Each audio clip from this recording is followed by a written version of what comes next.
다음에 문장 읽어볼게요. 유시, 아까 유시는 오늘 많이 나왔어요. 때로는 이 말이에요. 유시, 장차, 앞으로 이렇게 하겠다 이 말이에요. 일경초, 한 줄기 풀, 한 줄기 풀러서 장육금신용. 여러분 장육존상 이런 말 쓰죠? 일장, 육은 뭐예요? 육척이에요. 한 척이 대체로 30cm 아니에요. 요게 여기서 여기까지가 척이거든요. 요게 한 척, 두 척 이렇게. 옛날에 길이 다니는 거는 마디가지고 우리 손 신체를 기준으로 많이 했어요. 배꼽 및 세치 그러면 요 자기 갖고 손촉 요거의 기준이고 척 그러면 여기서 여기까지예요. 요게 척. 신체 단위를 가지고 했어요. 그러니까 이 표준 게 없어. 사람이 큰 키면 이게 긴 거고 그런 거예요. 그러면 장은 뭐예요? 10척이 1장이에요. 그러면은 16척이죠, 이게. 장은 1장 6척이란 말이에요. 장육. 그걸 생략했는 게 장육이에요. 네? 1장. 1장은 뭐예요? 30m죠, 1장. 3m죠. 3m, 그죠? 그러니까 16 하면은 30cm 곱하면 뭐예요? 40, 요즘 미터법으로 하면은 4m 80이에요. 그러니까 장 6척 그러면 대체로 5m의 거구죠. 4m 80cm 그러면은 우리 신체의 한 3배 내지 4배의 크기예요. 그러니까 부처 크기를 대체로 그렇게 합니다. 그 큰 부처 규격이. 그러니까 옛날에 장 6존상 같은 거 만들면은 대체로 5m 크기. 좌상도 장 6척 이렇게 만들었어요. 그러니까 장육 금신, 그러니까 금으로 뭐 붙여 만드는 거, 장육존상 뭐 이런 거예요. 장육 금신 내 부처의 몸이죠. 그러니까 큰 규모의 부처의 몸의 용, 그 끝에 용자 중요해. 그 부처 몸의 작용을 작한다 이 말이에요. 그러니까 한 줄기 풀로 가지고도 부처의 거대한 부처 몸, 부처가 할 수 있는 작용을 만들어낼 수 있고 이 말이에요. 그 다음에 그 반대예요. 또 어떨 때는 장육금신, 장차 앞에 장자는 장차예요. 장육금신, 거대한 장육의 금신을 가지고 작일경초용, 한 줄기 풀같이 작은 역할로 거꾸로 반대로 역할도 할 수가 있다. 그러니까 큰 거를 작게, 작은 걸 크게, 섬세한 거를 거대하게, 거대한 거를 작은 속에. 일중일체고 일체즉 일체가 일체중 일이죠. 큰 세계가 하나 속에 들어갈 수도 있고 한 세계가 전체를 표현할 수도 있고 이런 표현이. 그러니까 이런 용어를 하면은 우리의 상상력의 판타지적 사고라고 생각하죠. 현실의 논리가 안 맞기 때문에. 그러나 불과해나 선이라는 게 단순하게 현실 세계의 과장법이 아니에요. 왜 그러냐? 언어라는 기준에 보면 과장법이죠. 그러나 깨달음의 세계로 딱 들어가면 우리 자체의 고유한 정신 능력이 이 세상에 오는 우리 감각적 규모가 리얼리티로 그대로 픽스하는 게 아니에요. 우리 정신은 그것을 오히려 그렇잖아요. 우리가 작은 세계 별 보리는 것도 현미경으로 들어가면 그게 어마어마한 세계가 나오잖아요. 작은 세계가 금신으로 될 수 있는 거예요. 그렇죠? 그렇잖아요. 전 우주가 한눈 안에 들어오면은 어마어마한 돈이 한눈 안에 들어오잖아요. 우리가 일정한 거리에서 오는 사물의 리얼리티만 이게 표준이라고 왜만 생각하냐? 동시에 우리는 저 우주 한눈 안에 다 담기도 하고 우리가 보이지 않는 게 현미경에 전자현미경에 들어가면 상상하지 못한 전 우주 세계가 펼쳐져요. 실제 우리는 그래요. 우리가 과거에 그런 미디어가 없었을 때는 이렇게 훨씬 더 웃기는 세계지만 일처간 깨달음의 눈으로 보면은 상식적 세계 속에 깊이 들어가면은 현미경을 통하지 않고도 거대한 우주 세계의 진짜 모습을 바라볼 수도 있고 거대한 우주 세계가 한눈 안 속에 쏙 들어가지고도 볼 수도 있어요. 마음의 눈만 우리가 연다면은 현실의 감각이 우리 생각의 전체 표준은 아니에요. 그렇게 언어 세계와 감각적 경험 세계를 우리의 깨달음의 정신 세계의 플렉시블 유연성은 얼마든지 뛰어넘고 축소하고 넘나들 수 있는 힘이 우리 마음속에 있다 이 말이에요. 그걸 우리 그 힘을 내라. 우리는 감각 세계에 너무 언어에 붙잡혀 있듯이 감각적 경험 세계에 너무나 우리 정신 세계가 픽스되어 있어요. 고정화되어 있어요. 그 붙잡혀 있으니까 그 너무 세계는 우리는 전혀 안 보려고 그러죠. 과학자들을 이제 보면 오히려 이 말이 맞아요. 그러나 오히려 일상적 경험 세계는 자기가 믿는 상식 경험하고 다르니까 헛소리라고 그럴 수밖에 없죠. 그러니까 이런 말을 이렇게 쓰는 겁니다. 자, 차도 다음 맞춰라. 빙계 심마도리 무슨 이치에 도리에 의해서 그런 말을 하지? 요 앞에 말이 도대체 무슨 도리로 이런 황당한 소리를 하나? 이렇게 말을 해놓고 이 깨달음의 정신 영역의 유연성과 이 확장과 축소를 마음껏 넘나드는 경험 세계를 넘나드는 정신의 깨달음의 영역이 도대체 그런 말은 어떤 그게 깨달음의 힘에 의해서 이런 말을 할 수 있는 거예요. 무슨 도리에 의해서 이와 같이 할 수 있지? 이런 뜻이에요. 환, 위, 실, 마. 위자는 상세하게 자세히 이 말이고 실전 알다 이 말이에요. 그러니까 잘 알 수 있겠냐 하고 또 자문하는 거예요. 그래서 다음 칙을 보자. 자, 이렇게 돼 있어요. 자, 이 수시가 제법 길고 복잡해요. 복잡하지만 내용 전체는 요약하면은 이 앞에 이 8칙에 나오는 취암 스님의 화두 제기를 보고 사형제 간에 다들 깨달음의 체험을 한 사람들이에요. 그래서 한 마리 문제를 턱 화두를 던지니까 이 도반들이 같이 함께 각자 자기 나름의 깨달음의 세계를 자유롭게 표현하는 유의 세계로 톡톡 표현하면서 서로 공유하는 그런 칙이다.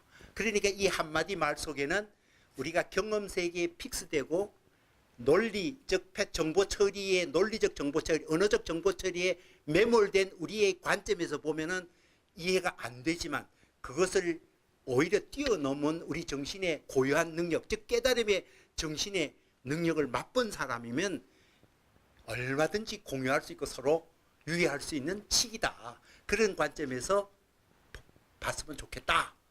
그런 내용입니다. 그래 본칙은 다시 이제 들어가 봅시다. 그렇게 해도 본칙은 깨달음의 유의 세계를 자유자재로 표지하고 이거는 의미 추적과 지식의 논리로 상징적 의미를 파악하고 우애를 가리는 건 아니라고 그랬죠. 그죠? 그거는 적어도 알고 들어가야 돼요. 이런 말을 턱 던질 때 이 네 사람의 도반이 각각 자기 나름대로의 자기 방식으로 깨달음 세계를 그러니까 툭 던지니까 또 툭 던지고 받고 주고받고 하는 그런 공안이 화두다. 그렇게 알고 들으면 취암 스님이 한거 끝에 대중에게 법문을 했다. 한여름 이래로 나는 형제들을 위해서 많은 설법을 했는데 잘 한번 생각해봐라. 내가 그런 말을 했는데 내인데 지금 취미 나인데 지금 이 눈썹이 남아있냐? 이랬어요. 왜냐하면은 헛소리하고 언어적 매몰 세계를 계속해가 여러분들에게 도대체 무슨 말을 하자고 머리 굴리는데 복잡하게만 꽈다면 내 눈썹이 다 빠졌겠고 내가 한 말이 여러분들이 깨달음 세계에 조금이라도 유용한 유도하는 그런 말이 됐으면은 있을 거 아니냐 있느냐 이렇게 물었어요. 그러니까 뭐 있고 없고 보면 알지만은 그건 물음이 아니죠. 나의 한 말이 서로 우리가 깨달음을 서로 나눌 수 있는 유희의 언어, 불임의 언어가 될 수 있느냐? 깨달음을 부리고 깨달음을 나눌 수 있는 언어였어? 이러니까 그 옆에 앞에 그 보복이 뭐예요? 도둑놈이 근심 늘 저 하네.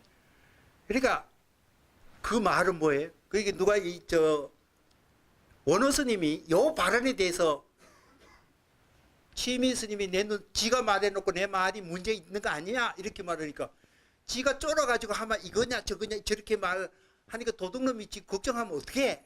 그러니까 이 원어 스님이 또 뭐냐면 지가 도둑놈이니까 도둑놈 심보 잘하지. 그러니까 보복이 도둑놈 심보는 항상 그 걱정부터 하네 이러니까 지가 도둑 심보를 가졌으니까 저게 친구가 저 말해도 도둑이 금방 알지. 또 이렇게 또 공안을 해요. 이게 다 유의하는 거예요. 막 그게 그러니까 자유롭게 그게 뭐라 그러냐 하면은 이 지금 보복 스님은 뭐라 그러냐면은 그러니까 도둑이 거꾸로 이야기하면 이게 말이 되는지 좀 저는 곤란한데요. 우리가 도둑질도 쫄아가면 못해요.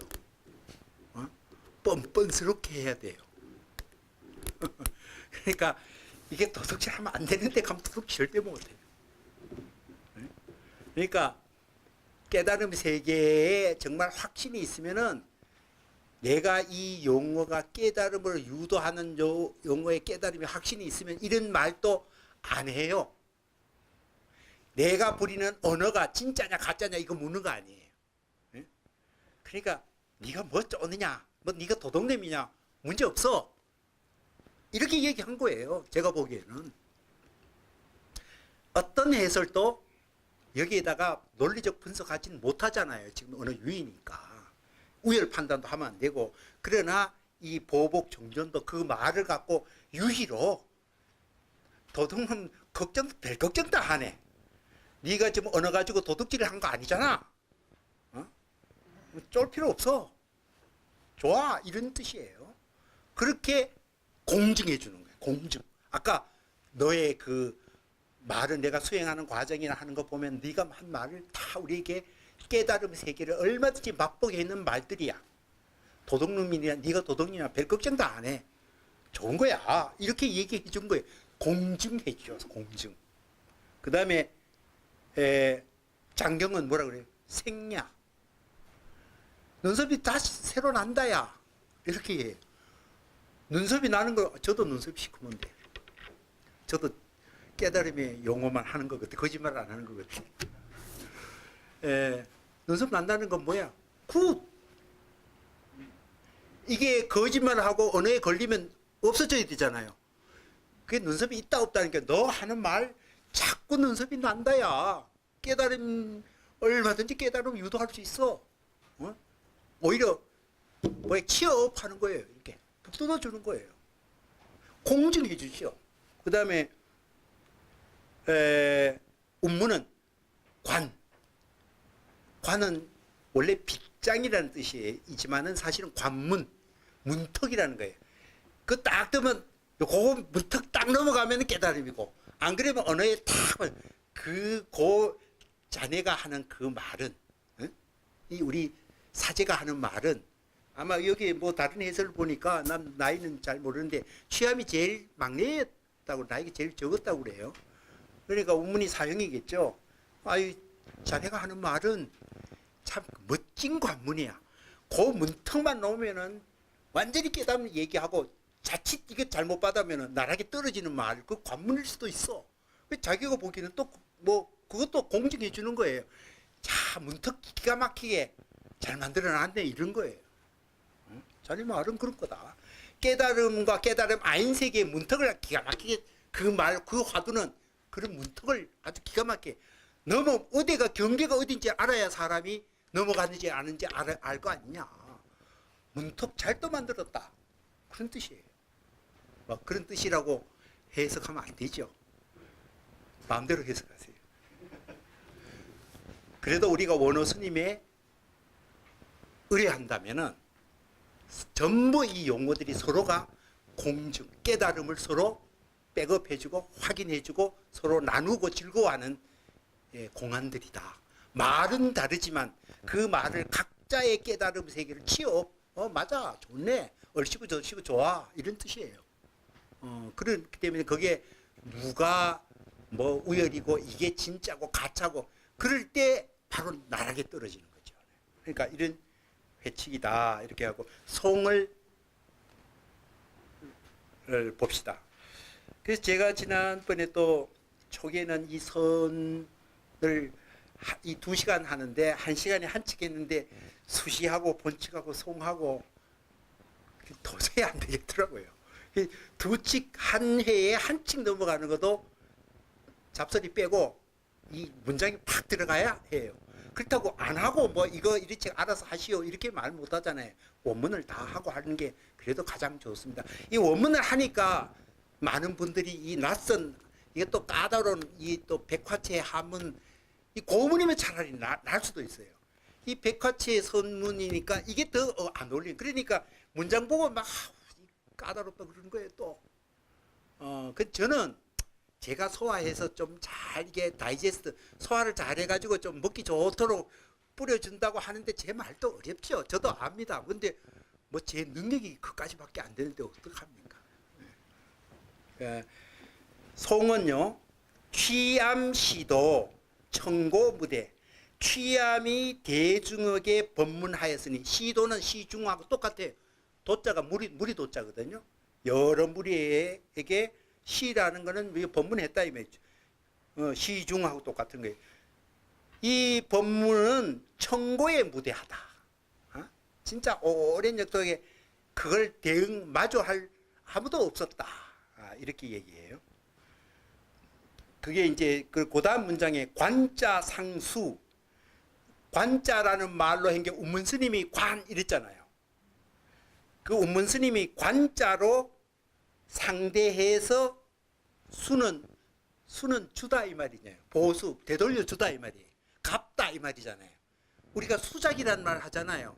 수를 주고 받고 하는 게 할 때 수는 되돌려 한 잔 받았으면은 수는 받는 거고 이때 수는 되돌려 주는 거고 작은 받는 거고 술잔을 주고 받는 걸 우리가 수작한다 그러잖아요. 이때 숫자는 그러니까 되갚아 준다 이 말이에요. 받았으니까 되돌려 준다 이 말이에요. 그러니까 응답했다 이 말이에요. 마주해서 관자로 마주 응답했으니 이 말이에요. 실전 조죄 돈도 잃고 죄도 얻었네. 돈만 잃는 것만 해도 억울한데 죄까지 얻었어요. 그러니까 이 말에 이 송을 보고 본칙을 헷갈려 해요. 운문스님이 관자로 마주한 게 앞에 나머지 세 사람을 한 방에 그냥 돈 다 잃고 말하는 게 돈 다 잃고 죄까지 얻었기 이 말이 최고구나. 이렇게 해서 할 우려가 무지하게 높아요. 이 말 때문에. 그런 거 아닙니다. 어쩌면은 설두스님이 그냥 관자상수 실전조제라는 이 말도 이 송을 하시는 분의 자유로운 정신세계 그냥 이렇게 툭 던지고 나는 이렇게 말하고 싶어 이런 거예요. 뭐 우열 판단하는 게 아니에요. 다시 말하면 이 송 자체도 이 수작에 들어가는 거예요.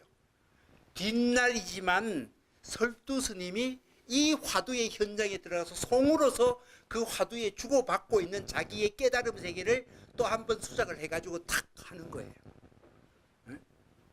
그러니까 여기에 자기는 이 관자 상수를 하는데 아이고 돈도 잃고 죄를 자기가 돈을 잃고 죄를 얻었는지 뭐 타자가 그랬는지 그건 뭐 해석하기 나름인데 그 해석할 필요도 없고 자기는 그때 이 상황을 보고 자기는 이렇게 불쑥 말하고 싶은 거예요. 거기에 무슨 의미가 뭐 이렇게 하지 마세요. 그러니까 항상 우리는 자유로운 정신이라는 거는 논리적으로 분석해가 어떤 지식을 가지고 말을 함으로써 깨달음을 얻었다. 그거는 안 되잖아요. 항상 우리는 자기 정신세계에 도달한 체험을 물론 언어로 표현해가 행동과 언어로 표현하는 걸 보여주는 방법밖에 없어요. 말로서 유도해가 깨우치는 방법은 없어요. 모든 선은 각자의 고유한 체험이니까 그거는 자신이 체험한 깨달음의 정신세계를 보여주면 돼요.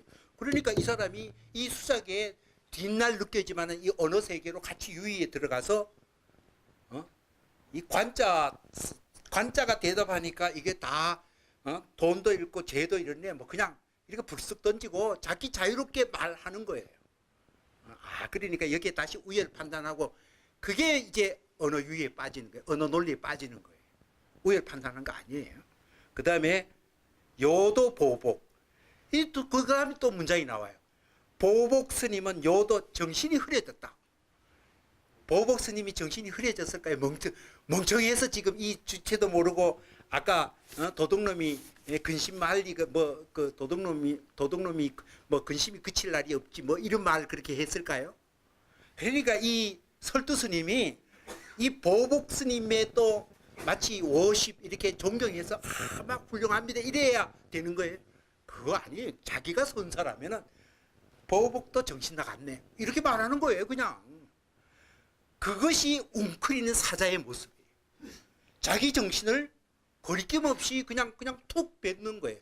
그러니까 이 자기 대선배인 이 선사도조차도 우리가 살불살조의 정신 능력을 가지라고 했잖아요. 부처도 별 볼일 없어, 조사도 별 볼일 없어라는 자기 고유한 정신에 맛봐야 그게 힘이에요.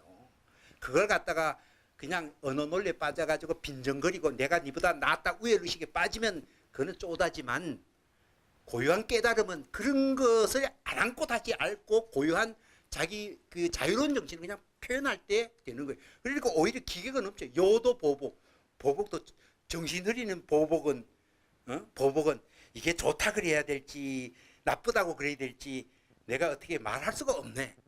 이렇게 말하는 설두 스님이 자기의 자유로운 정신세계를 이렇게 표현하는 거예요.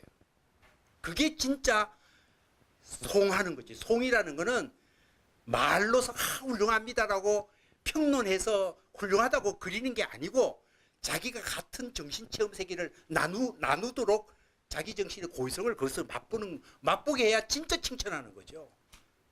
누가 이 선사들이 뒷날 나의 후배들이 나를 칭찬해달라고 그런 걸 했나요? 각자 너희들도 깨달아가 너의 고유한 너 정신의 힘을 깨닫고 부려라. 그것이 진짜 우리가 이렇게 선을 하는 진정한 이유다. 그러니까 송을 하자면은 그 송을 하는 당사자의 깨달음 세계를 자유롭게 표현하지 않으면 그 송이 아니죠. 그러니까 그 관자로 말하는 운문스님 딱 하니까 뭐 나머지 죄 짓네 돈도 잃고 뭐 이렇게 얘기도 하고 정신 나간 보복은 뭐 좋다 그랬지 나쁘다 그랬지 이게 그냥 이거 뭐 평론하고 누가 우열 판단하고 그거하고 관계도 없이 설두 스님 자체의 자유로운 정신을 표현하는 말들이다. 그게 진정한 송의 목소리다. 그렇게 봐야 됩니다. 노로 취함. 그리고 또 취함 스님 보면 뭐라 그래요? 저 수다쟁이 취함은 쓸데없는 말하고 앉았네. 뭐 이런 거예요. 이 송이. 이 대새카만 후배가 이럴 정도로 자기 깨달음의 고유성을 자유롭게 말해야 진정하게 선사에 대한 난 존경이라고 생각해요. 이게 그러니까 보세요. 노로라는 건 수다쟁이 시끄럽다 이 말이에요. 시끄게 떠들이는 취함이여 니는 분명히 도둑놈이네. 먼 훗날 선사가 새까만 후배가 대선사의 손에 손 되는 사람들이 이런 말을 한다는 것 자체가 우리가 선을 제대로 이해하지 못하면은 이거 이해가 안 되는 거예요. 각자 우리는 천상천하 유아독존이라는 깨달음의 고유성을 스스로 거리낌 없이 맛볼 때 자유정신을 표현해야 되는 거죠. 이게 뭐 앞에 세 사람 선사를 지 마음대로 평가하잖아요. 그러니까 그래놓고는 또 그래요. 백규무정. 백규라는 거는 아주 티 없는 구슬 속에는 이 하얀 흰 구슬 속에는 무점. 이 점이라는 게 티끌이 흠이에요. 이거는 뭐냐면 취함 스님의 그 화두 제기를 말하는 거예요. 그렇게 하두하는 걸 한척에는 또 정신없는 취함은 도둑놈이 쎄 이래 놓고는 취함의 그 화두의 제기는 정말 그 흰 그 배곡 같은데 티 한 점 없이 아주 멋진 공안을 제기했구나. 이렇게 또 칭찬하는 거예요. 얼마나 자유로워요.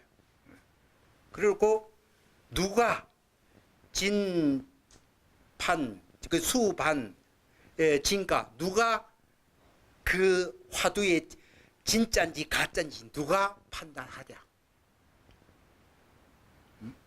판단하면 안 되죠. 판단할 필요도 없고 그것은 깨달음으로 유인하는 하나의 활임금이에요. 그 활임금을 타고 당사자가 이걸 보고 깨달음 세계 한 발 내딛으면 정말 그의 역할, 그 자기가 제대로 받아주는 거죠. 그 사람이 이거는 진짜고 가짜고 분별하면 안 되죠. 판단할 필요도 없어요. 그러니까 장경상암, 장경 스님은 이거 암자는 암기하다는데 다 알아듣다 이 말이에요. 그죠? 서로 알아듣고 오히려 눈썹이 다시 낫다 하네. 그러니까 취미 스님이 내 눈썹이 낫느냐 그러니까 장경 스님은 그 말의 진위, 즉 깨달음 세계라는 어떤 세계에 대한 표현이라는 언어, 우리가 언어서에게 우리가 언어적 정보 처리에 다시 그 매몰될 수 있는 게 아니라 거기서부터 건져올 수 있는 그 화두라는 걸 알고 그때 하는 말이 자네는 도로 눈썹이 나네 이렇게 말했다는 거예요. 그러니까 이게 송하는 거 보면은 오히려 설두 스님이 앞에 선사들을 훨씬 선배들보다 뒤있다 낫다 마음대로 하잖아요. 그게 제대로 배운 거예요. 그죠? 거기까지 딱 하니까 50분이네. 다음 시간에 봅시다.